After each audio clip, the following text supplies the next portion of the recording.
same team as Shelley in learning support. I'm a specialist service lead, and I joined our national ministry team coming from an education background. I was a teacher and a resource teacher learning behaviour. Kia ora. Right, so we'll kick off now. And well, Harry, Yep. it would be great just to get a bit of an idea about who's in our audience. I just wonder if we just kind of find out what organisations you're from, just so when we're... Okay. Would that be all right? Yeah, absolutely, but just don't take too long, because otherwise we'll take up the whole period of time with this. So who would like to start? Kia ora, Kerry Cheetham and team from Tātauri to Massey University. Kia ora.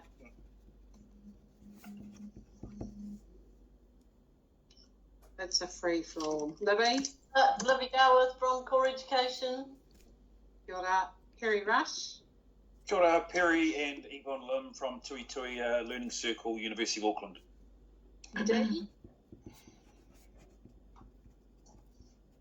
Dee, you're on my screen. Kia ora, Dee Reid from KIS Education. Kia ora tātou. Kia ora.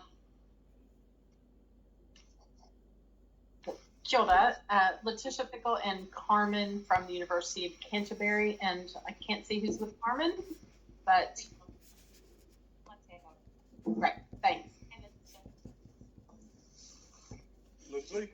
Kia ora, Jude Hedfield from TTRO New Zealand. Kia ora, Lindsay Connor from Cognition Education. Kia ora. Feel free to jump in. Kia ora koutou, I'm Anna Mowat from the Mental Health Foundation and from Sparklers. Kia ora koutou, Abby Milnes from Whāroto. I'm part of the University of Auckland. And I'm Stacey Porter, the Senior Advisor Māori for Whāroto as well. Kia ora. So, good morning. This is Chedali from Impulses, right from India. Kia ora. Kia ora, I'm Kerry from Bloom Learning Technologies. Stephen Lowe from Core Education. I'm Paul Lamar from Inspire Group. Kia ora, Maya Crowley from Bright Star. Kia ora, I'm Jane Welsh from Bright Star.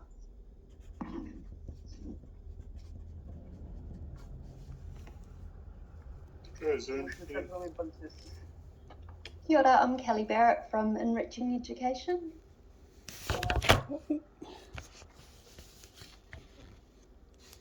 Anybody else? Paul? This is Sagar here from Impulse again. My colleagues are there too, Piyush and Sonali is also there along with me. Kia ora. Kia ora, Cathero, Caroline Sampson, Katamai Educational Trust. Kia ora, Dee.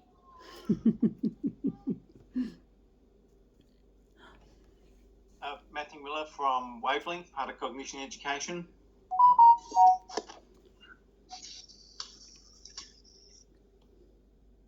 Kia ora, Kribi, Kia ora, Educational Trust. Kia ora. With Mama Cat. Kia ora, Sakina from University of Canterbury. Kia ora. Is that everybody? Thank you. Thanks very much. It's great. Now the real technical stuff starts. I'm going to share the screen.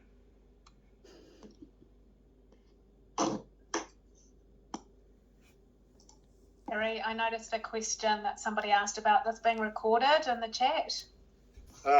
We weren't intending to, but we will be sharing the presentation. Thanks, okay. Mike. All right, can everybody see that? Yeah. Cool, all right. So yes, welcome to our briefing session. So we're all taking a turn and talking on the various bits and pieces of this RFP and what we're covering today. So the agenda is we'll talk through what the timetable looks like. I just want to cover also the criteria weightings and what we would like to see in your response in terms of some of the content there. We'd going to talk about the background for the project, and I think it's fair to say it's still a bit of a moving feast at this stage, but we'll clarify that. What we see the work program being over the next period of time, and it's not just a quick project, it is going to take a bit of time to actually deliver it. What the high-level requirements are and the scope of work that we envisage. We will also outline to you what the available budget is, and then we've opened it up to questions. And as I said, the questions are the important bit for you people if you want to ask us anything here. But just know that you still have the ability to ask us questions through the GETS site as well. So obviously today is the briefing, so hopefully we'll be able to give you a bit more context around what we're trying to achieve and how we're trying to achieve it. There's a deadline for questions, and we've actually already extended the time for responses. I think if you look at original RFP, we had it down for the 6th of May. We've now extended it out to the 16th of May after requests from a few of the participants who want to come forward, just to give you a bit of time, and because of Easter happening and so forth. We will be asking a short list of suppliers or providers to come and present to us. So that's after we've actually done a bit of an evaluation on your responses. And at this stage, we've scheduled that for the week of the 23rd of May. In the other dates, we haven't changed, and the contract start date, we don't want to change either. So we'll be doing our best to try and meet those times so that we make sure that we have a contract in place by the end of June. And sort of the criteria, so these have been pretty well set right from the beginning. So, you know, understanding what our requirements are, that's quite important to us as well, in terms of what it is that we're looking for. We're also looking for your capability and capacity to actually deliver against these requirements. And I think the other important pieces are the last three sort of elements of these criteria.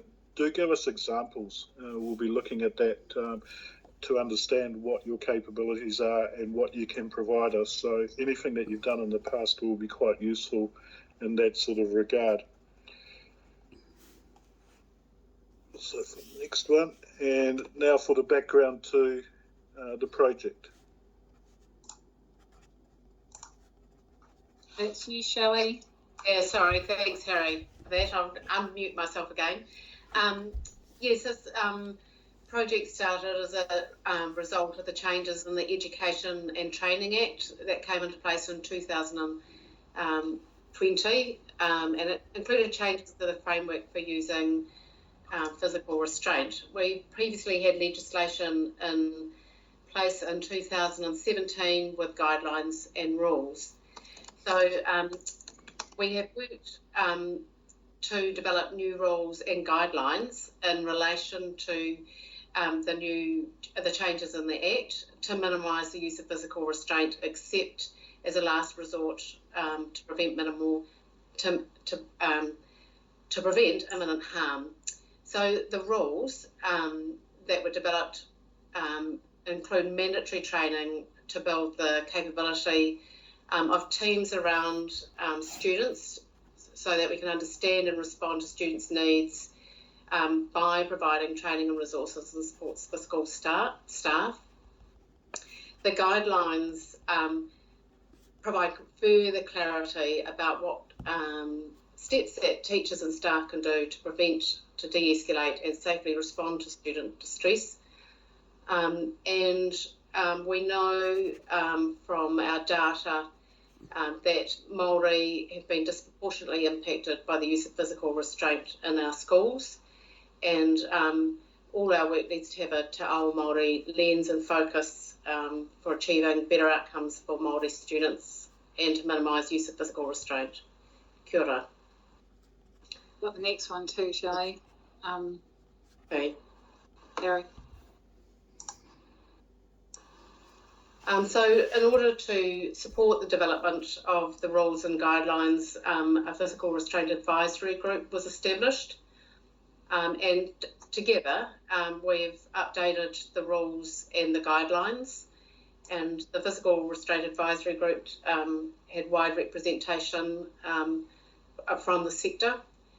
So the rules and guidelines have been out for consultation since early December last year, and it's just recently closed on the 3rd of April.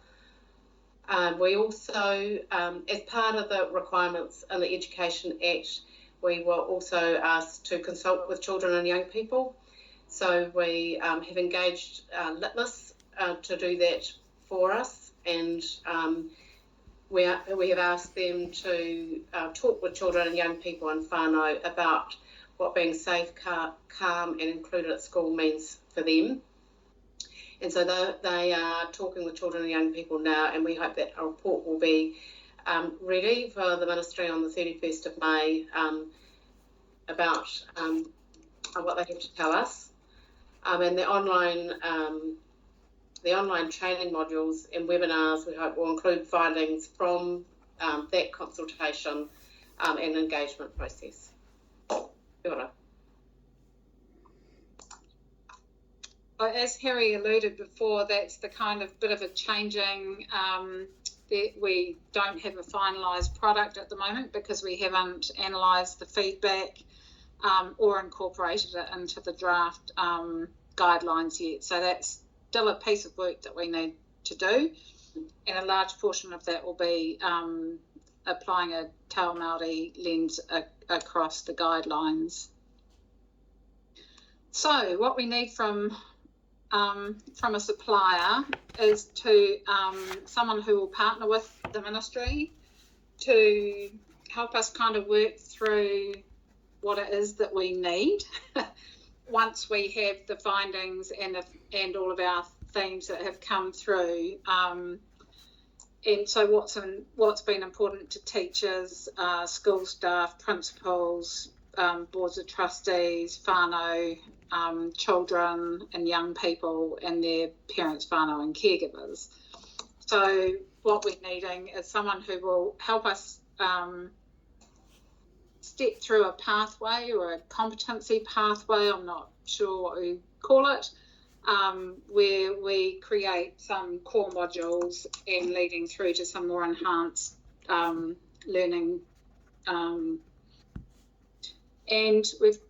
the rules have time frames because it's mandatory training, and so we don't have, we would just need to step through with the supplier around those time frames, and we'd be needing to probably gauge from the supplier what the likely time frames, what's a realistic time frame for some of that work to be done.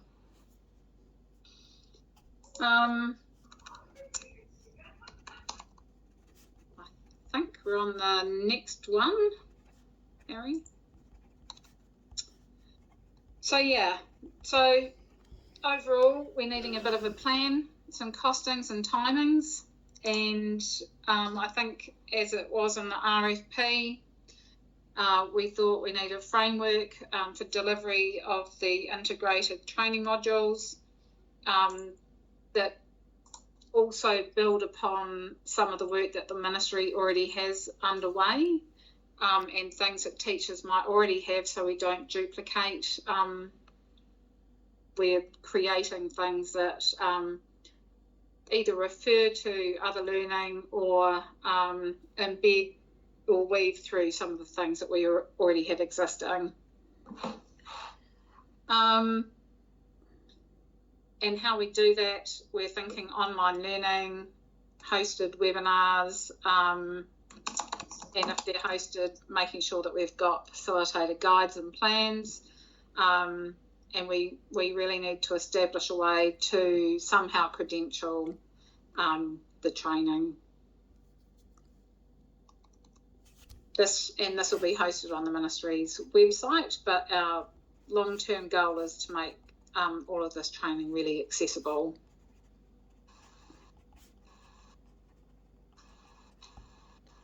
I think that's it, Harry. on that slide. So what's out of scope with this is the actual face-to-face safe hold training and other face-to-face training that we already have existing.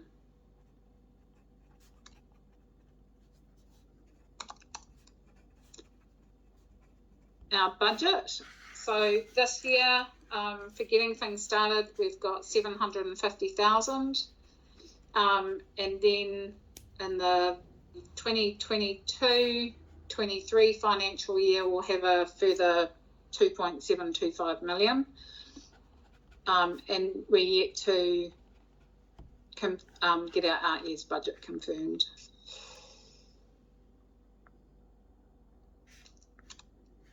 And that is me. And the floor is open to all of you. If people want to put their hands up, then Harry, are you able to see the hands? Yeah, they'll stop sharing now. Yeah.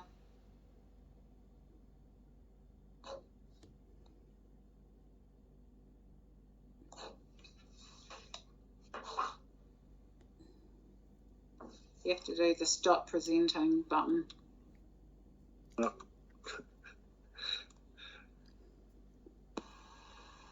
I told you it was a technical challenge. Carmen, you've got a question. I was wondering if you could tell us anything about the platform where you see the e-learnings being hosted. Yes, it's the ministry's learning management system. And I think, Harry, did you post up the technical specs of that on Gets? Yeah, it's an addendum on Gets that's available, and it's got the detail that you should require from a technical point of view. Excellent, thank you. Perry? Michelle, I noticed you indicated the safe hold training was out of scope. That's the face-to-face and then other face-to-face. Is the content of safe holds in scope, or is it just the face-to-face component that's out of scope? Well, maybe we don't have anything really solid at the moment because we're waiting for the feedback. But Shelley, do you have any comments about that? Well, face-to-face training in our physical holds is the current providers of that. We have an understanding with them, and they provide face-to-face training for our staff, and our staff support that training in schools. If it's not face-to-face physical training, it presents risks to those using safe holds and the children receiving those holds. So we need to have further work around that area around safe holds. So that is out of scope with the work. Yeah. Yeah. So just to clarify, that this piece of work really focuses on that practices and strategies before you would have to engage in safe holds. This is yeah. Okay. Yeah, thank you. Yeah. Correct.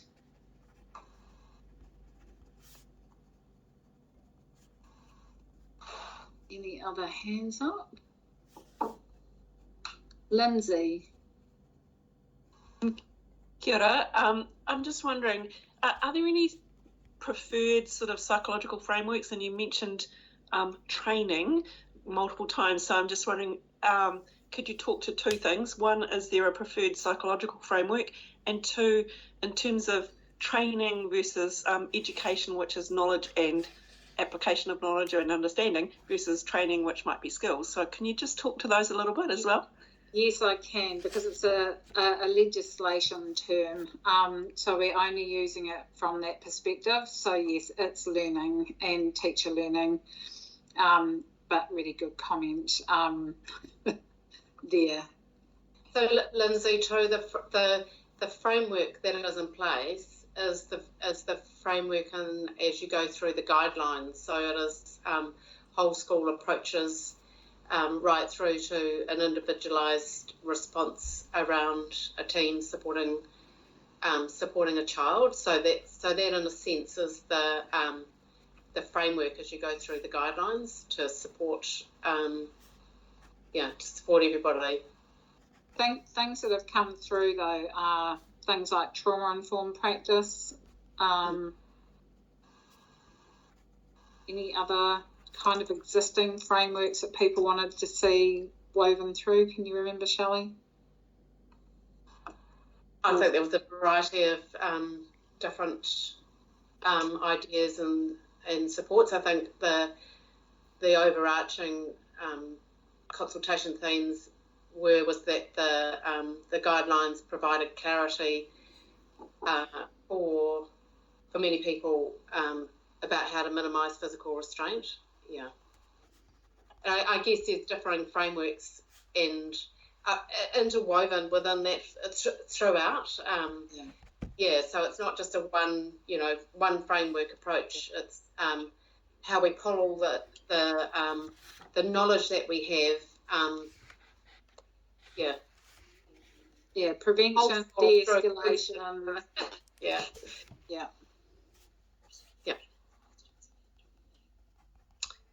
Great, thank you.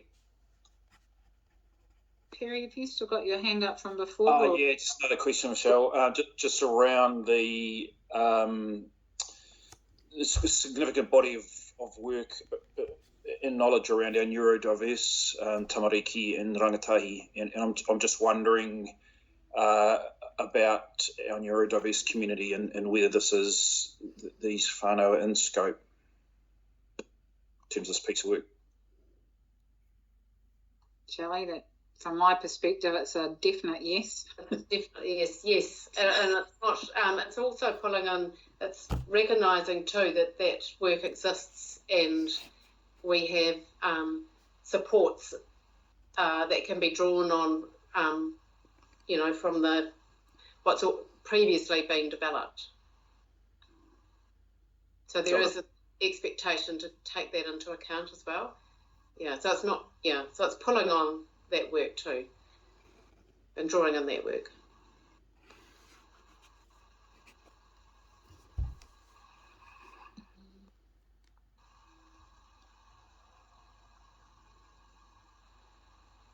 Kath? Kia ora. So am I right in assuming that the expectation is that there will be a sort of one solution, single solution for all schools, the Māori Bends? Is that what we're looking for?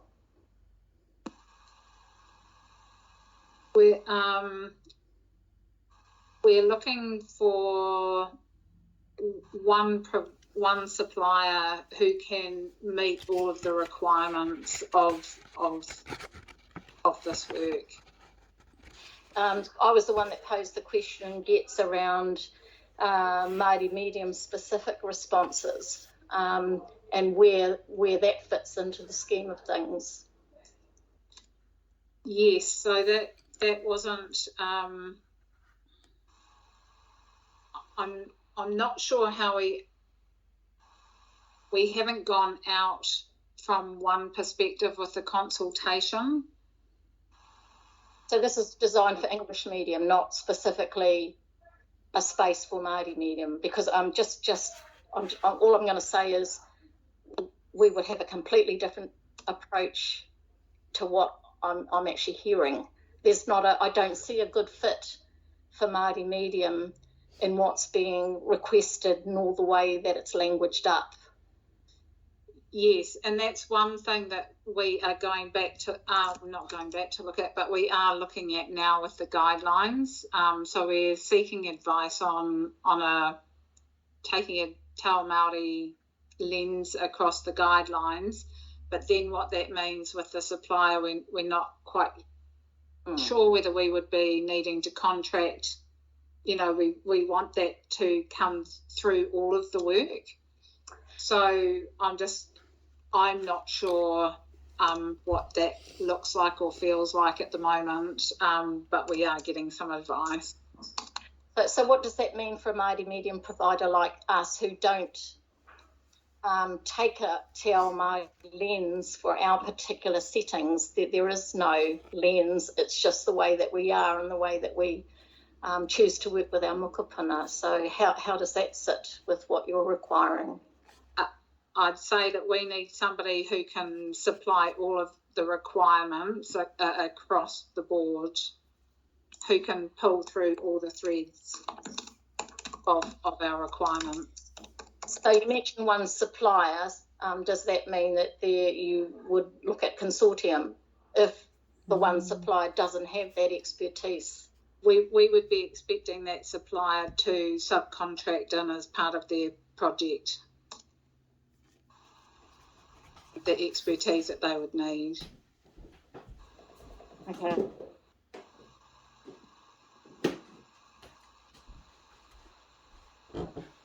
Maya?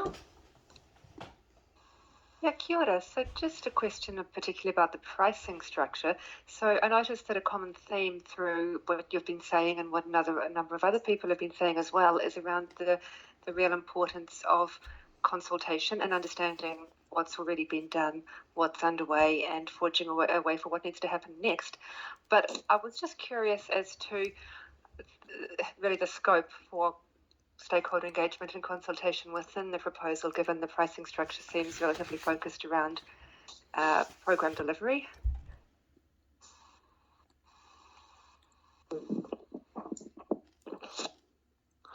Not quite sure I understand your question, sorry.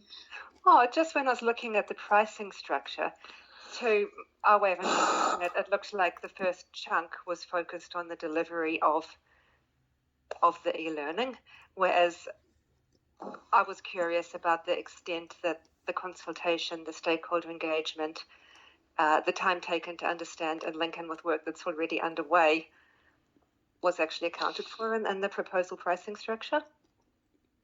I guess our preference would be that we would have a supplier who has some understanding of teacher training and some of those the ministry's approach and what we achieve as the Ministry of Education. So our approaches. So I think our leaning would be that we wouldn't be funding somebody to get up to that would come with some base knowledge of our business. Thank you. Yeah. Okay.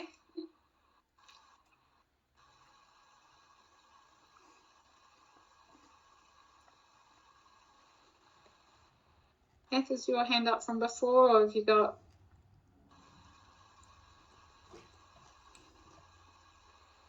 No.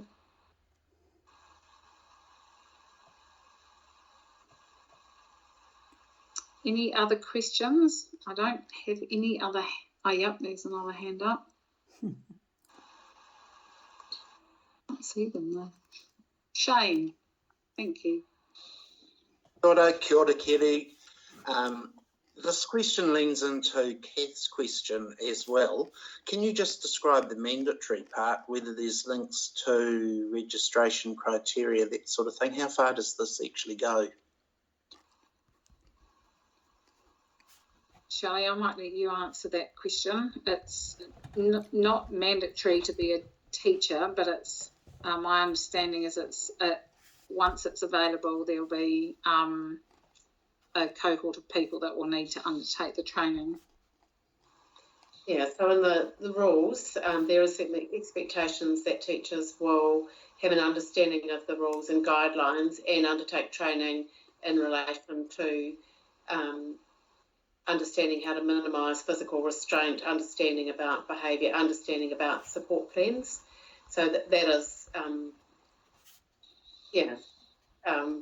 we're yet to develop what that might look like and what's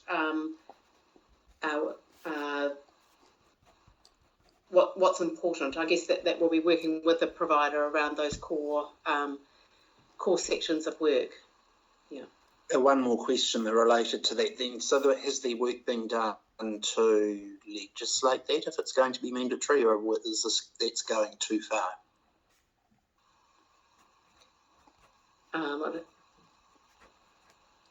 I haven't got the rules in front of me actually, Michelle, but it is mandatory that teachers take this this training, and that this will be a component of that, and that you will be working with the Ministry of Education to develop what that components of that with us. Kia ora. Dee? Yeah, kia ora. Sorry, I was just sort of reading an RFP in and around the guidelines, and listening to this afternoon's briefing has sort of bubbled a lot of things to the surface for me around what the ministry is calling the Māori, Te Ao Māori lens. I appreciate the guidelines are out for consultation and that they will be made available to the preferred supplier. But I'm equally wondering how can you sort of pull together a really valid and justifiable response in the absence of those guidelines and the consultation feedback from them, which I think isn't due till May, the end of May, when the tenders close in mid-May. So the beginning part of the work will be, I guess it'll be establishing a bit of a roadmap and a plan about how we approach it. We will, the report will be completely finalised by the end of May. The feedback will be themed, and that will be made available to the supplier. And probably once we have the supplier in place, we would make the feedback about all of the feedback available.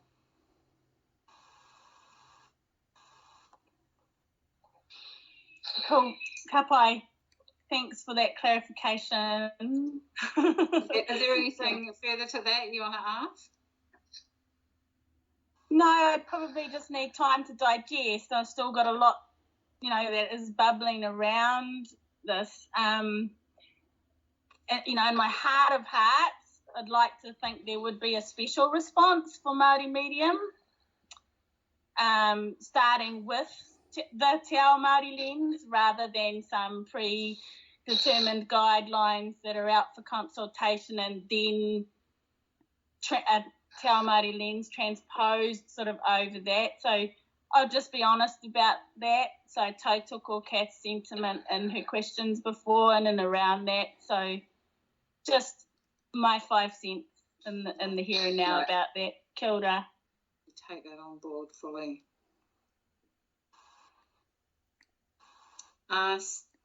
Stephen or Stefan?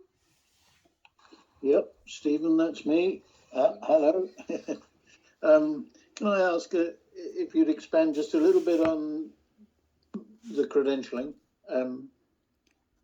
Are you looking for us to put forward ideas for how it will be credentialed, or are we working into an existing system?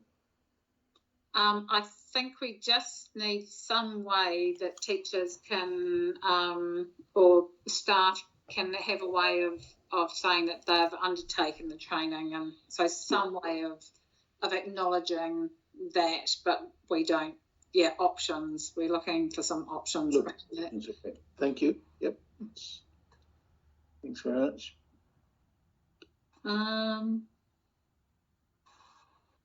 Dee, did you have another question? Oh no, your hand's gone down. Kath, is your...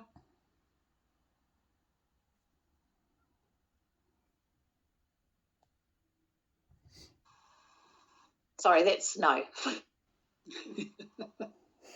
Jane. Kia ora. I just wanted to understand a little bit more about the focus of the development that you're looking for. So I guess you've got a sort of standardised response, but then you've got a situational response for each school, learning place. And then you've got sort of the individual response based on the person who's dealing with it as well.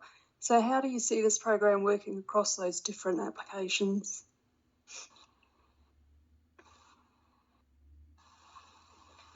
I think it's an understanding of what's available and for teachers already.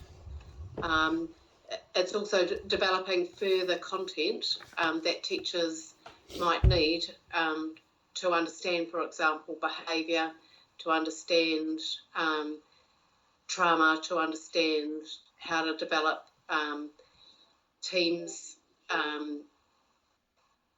So it's working through those in-depth things that teachers might need to support their teaching practice. Sorry, just adding on to that. So would you envisage that this program would also look at the personal sort of a focus where the teacher who's going through it would also be looking at what they're bringing to the situation and, you know, how to sort of reflect on that as well as how to implement the practices? Or is that the nature of de-escalation? Thank you. It can also include approaches of how we view the child and how we view working with whānau. That influences our practice and our approaches.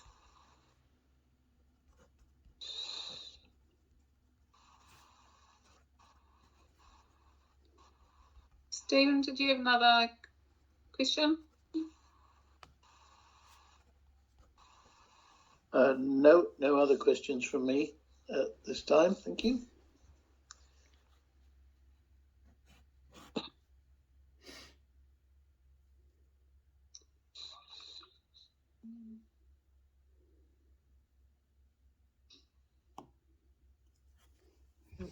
Are there any other general comments or things that we might be able to clarify any further?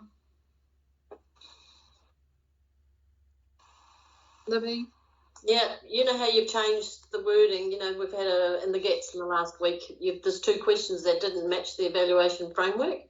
Are you going to put out the updated version of the document with those questions rearranged? Are you going to put that back up? Because I already changed them, but then I double checked that I've changed it the right way. Okay, I will do that, and I'll do that this afternoon. Thank you, Harry. Because then we're all working off the same page. Beautiful. Yep. Thank you. Jane, did you have another question? Yes, thank you. Just wondering, do you have a sense of how long you would expect this learning to be? You know, how much time teachers would be able to devote to going through this program? We don't. It will be as long as it needs to be per subject that we need to go through. And we're hoping that we would modulise them so people can jump in and jump out and increase their knowledge over time. And Great. Okay, thank you. There's another hand up. So Kina, sorry if I've mispronounced your name. You know, you say it correctly, so that's great. So I have the question around, because this is a e-learning for teachers, are we expecting that teachers would be using this knowledge not only to identify students' distress via physical learning, but also through online learning as we've been through the COVID, etc.? No.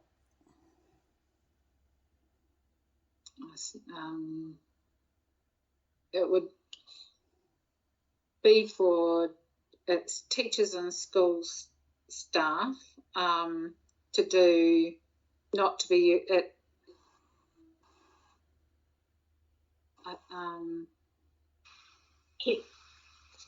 I think I know what Shaki is trying to ask. Are you asking us to create modules so that teachers are considering how they're supporting learners both in face-to-face context, but also in online context, given the nature of the New Zealand context? Yes, because given that the platform that teachers has been using, and we all learned that now we are shifting back to face-to-face, and even there's a potential hybrid model, teaching model. So I was just wondering about student distress can be potentially identified through different cues, because there are two different sort of teaching platform. So I was wondering whether do we want to help teachers to sort of identify these cues? Oh, I'm not sure, because this directly relates back to a physical restraint legislation, of which, yes, if kids are going in and out of school, I think it would, it's a great point you raise, and probably something we need to think about. Yeah. So would that be then, thanks, would that be then in the scoping conversation with the selected preferred provider? Yes, I think we're very flexible in terms of how we, it needs to be relevant to today and the environment that we live and work in. Yeah. Okay, that's helpful. Thanks. Great, thank you. Shaitali? Yeah. Sorry if I've mispronounced your name. No, it's perfectly correct. Thank you. My question was, how would you consider that the course has been marked complete in the LMS? Just completing the module, or would you need the certification to be the endpoint, or a simple assessment would also work as the completion? Yes, we would definitely be wanting an assessment to demonstrate that learning's occurred. Mm-hmm. And that, you wouldn't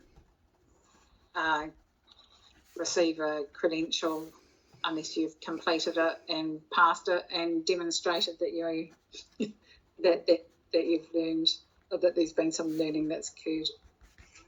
Okay, thank you.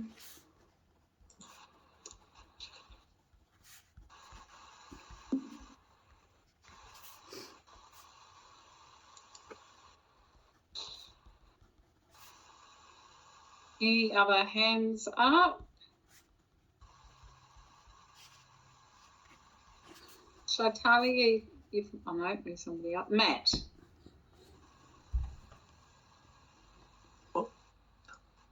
Computer's a bit slow. A little bit of a delay across the Tasman.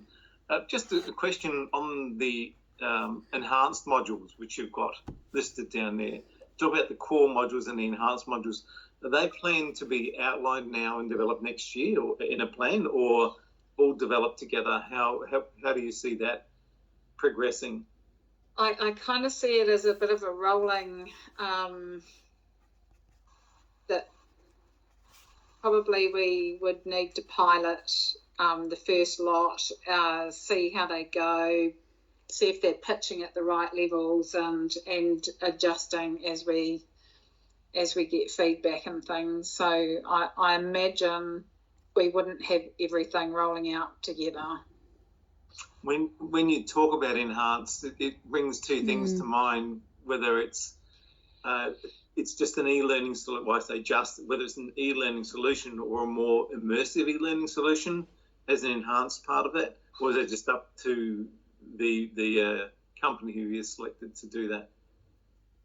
I think it will depend on the company that's selected as to how we create that pathway of learning. And it's not just teachers, it's all school staff. It could be teacher aides.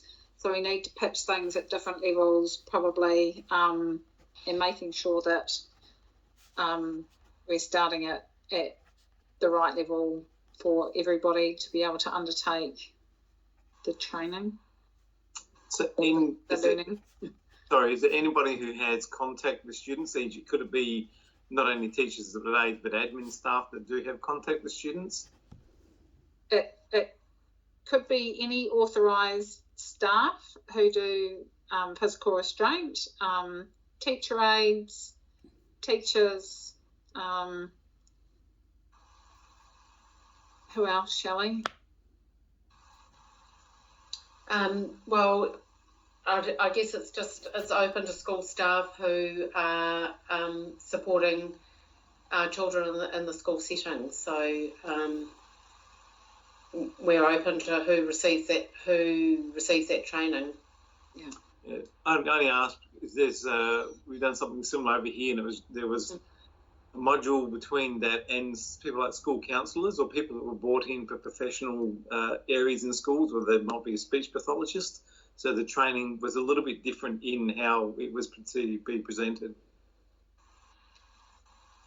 So this is not training envisaged for particular professional groups. It's envisaged for all staff to develop their understanding. Yeah. So it's available for anybody in the education system to be able to access. Yeah. Do you see the toolkit or the tools that may be provided for those participants to be at different levels as well, or all to be through the same level?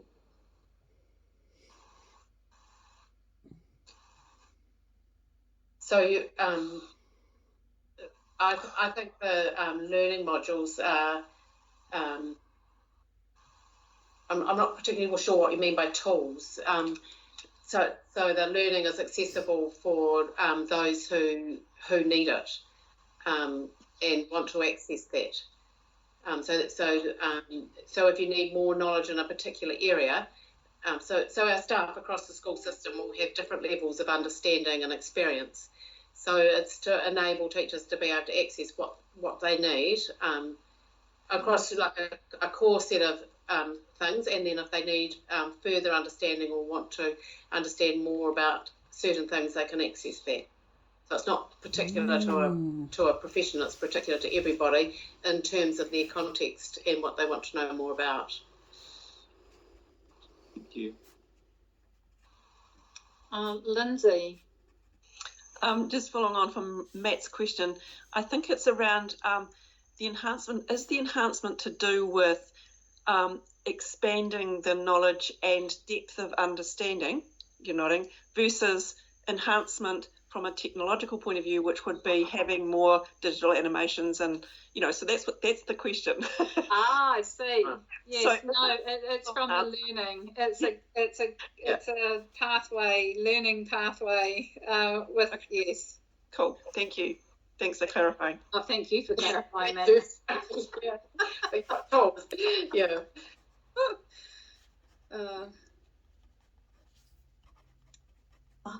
Chetali back here, Michelle.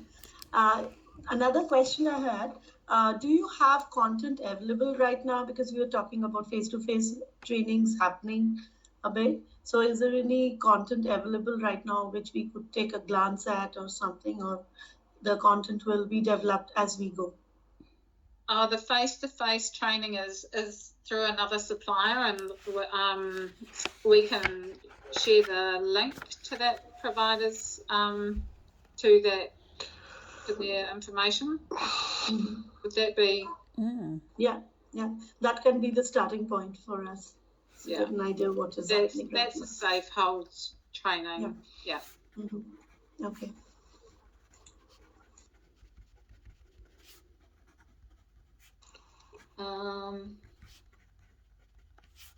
Kerry. Yeah, I just had a clarification question.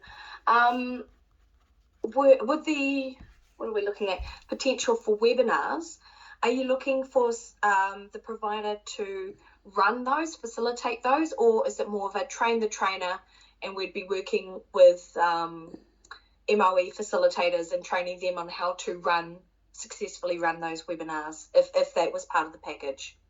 it might be a bit of both.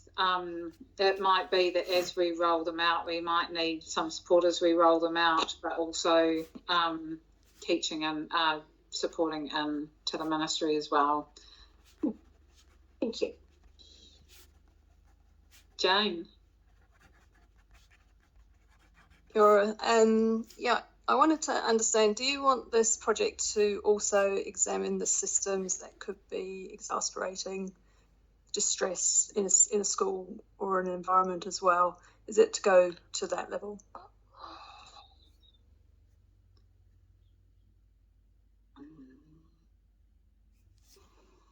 Can you elaborate on that just a little bit for us?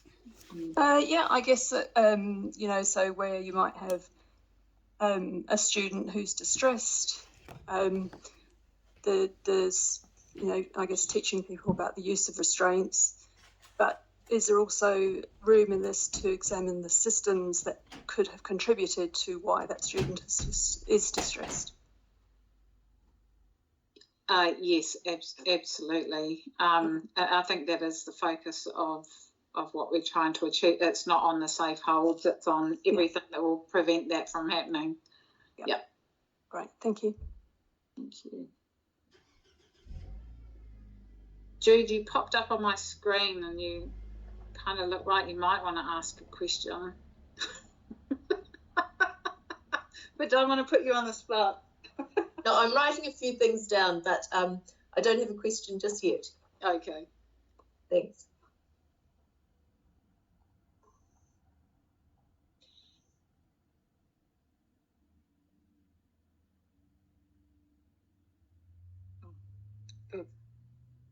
All quiet, so no further questions.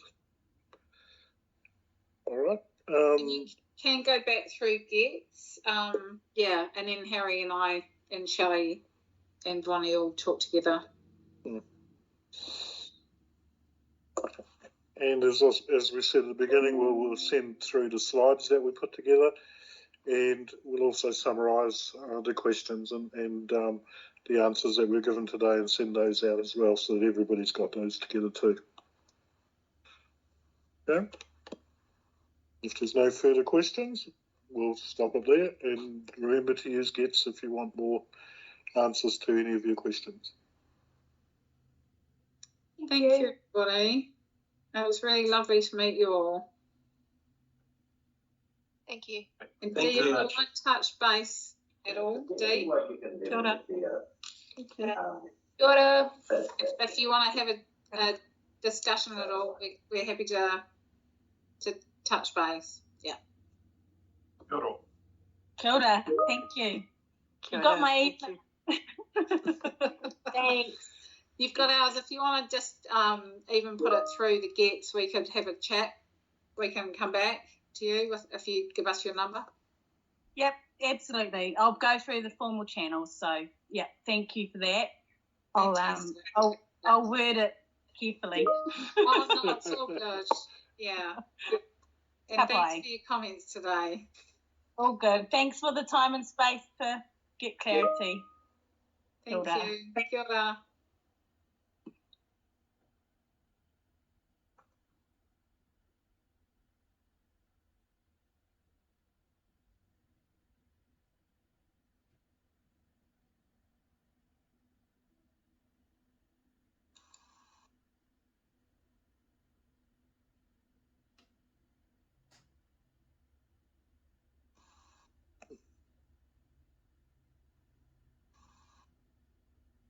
Shall I give you guys a quick call back with Lonnie? Yeah, good. Okay. See you. Bye. See you then.